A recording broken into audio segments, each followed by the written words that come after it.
Switching from Call of Duty to Battlefield 2042 is weird. I recently picked up Battlefield after years of playing COD, and adjusting to it has been a challenge, to say the least. On the surface, it's just another first-person shooter, but the way it plays, feels, and even how you navigate the menus is completely different. Despite a rough launch, Battlefield 2042 has held up better than I expected, but the transition hasn't been exactly smooth for me. Some parts of the game feel fresh and exciting, while others not so much. So the switch from COD to Battlefield 2042, let's start with the first thing you deal with, the settings.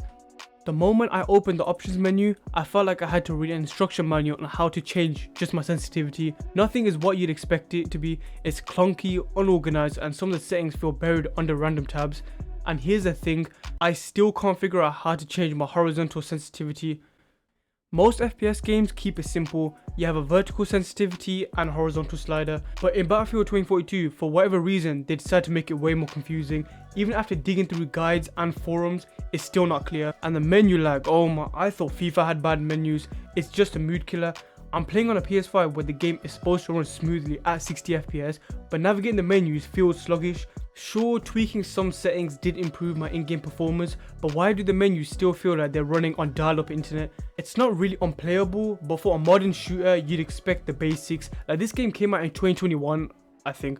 Like, menu navigation should feel smooth, but it doesn't. So once I finally got through the menu nightmare, I expected the actual gameplay to feel familiar from COD. It didn't. The movement in Battlefield 2042 is slower, heavier, and way more deliberate compared to COD. You can't just run at full speed and expect to survive. In COD, you can dive into a fight, pull off some fast movements and clean up and just leave the area. Oh my god, they're still in here! In Battlefield, if you try that, you're getting dropped immediately. Every step feels like it matters. The maps are huge and you're constantly aware that someone could be sniping you from 500 meters away. Like, I can see a glare from across the map. You're not just running into a tight map where every fight is 5 steps away. It feels like you're part of something bigger, like an actual battlefield. Oh, that's why they call it that. There are tanks, helicopters, explosions. It's chaotic in a way that feels intense, but also frustrating if you're not used to it. In COD, if you die, you're back in the fight in seconds. Here, you might have to wait, redeploy, or travel across half the map just to get into action. It's slower, but it also means that every decision matters more. Now, I'm not gonna lie to you, the learning curve switching to Battlefield 2042 is steep. You can't just rely on reaction time that you can in fast-paced shooters. Positioning, map knowledge, and understanding the specialist system are way more important. And if you're not used to it, it can feel overwhelming like it did for me. Take the specialist for example. Instead of just picking a loader, you have to choose a character with unique abilities. At first, it felt like too much. I didn't want to learn a bunch of different gadgets, but once you get used to it, it adds a layer of strategy that you usually don't get in other shooters like COD. Still though, the first few hours did feel rough. I'm not going to pretend I was running off, pulling off insane plays right away. I'm improving, but there's a gap between knowing what to do and actually doing it. And the gap is wider in Battlefield than in most shooters. For all the things that feel clunky in other shooters, there's stuff that Battlefield 2042 does better than most shooters. The scale is unmatched, the maps are massive like I said before, and the fights feel like they're part of a larger conflict. It's not just a 6v6, you're in a world where every player contributes to the chaos. Seeing a tank roll by while jets just fly above your head, it adds a sense of immersion that smaller scale shooters just can't match. And when you go into a good flow, the varieties of ways to approach fights are varied.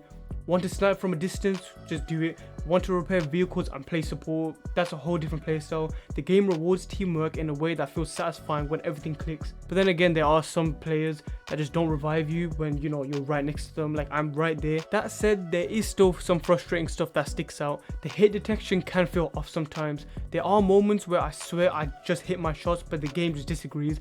And the spawning system can be rough. Sometimes you spawn right into an active firefight when you spawn in a base area that you've taken and you just die immediately. Vehicles are another thing. If the enemy team has a good vehicle squad, you're in a rough match. It's not impossible to counter, but it can feel like you're constantly being outgunned if you don't have a solid squad of your own.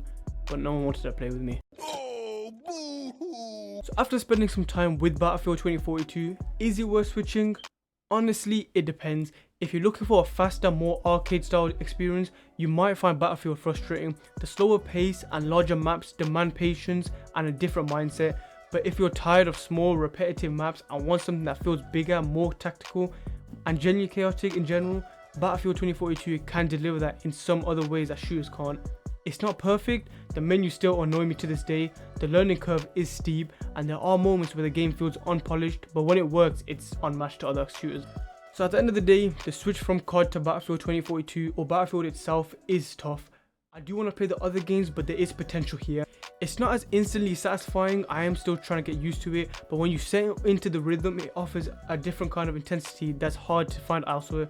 Anyways, I appreciate you all for watching. If you liked what you saw, subscribe, and if anyone knows how to change horizontal sensitivity, please tell me and set me free. I miss you. I'm talking to you, baby.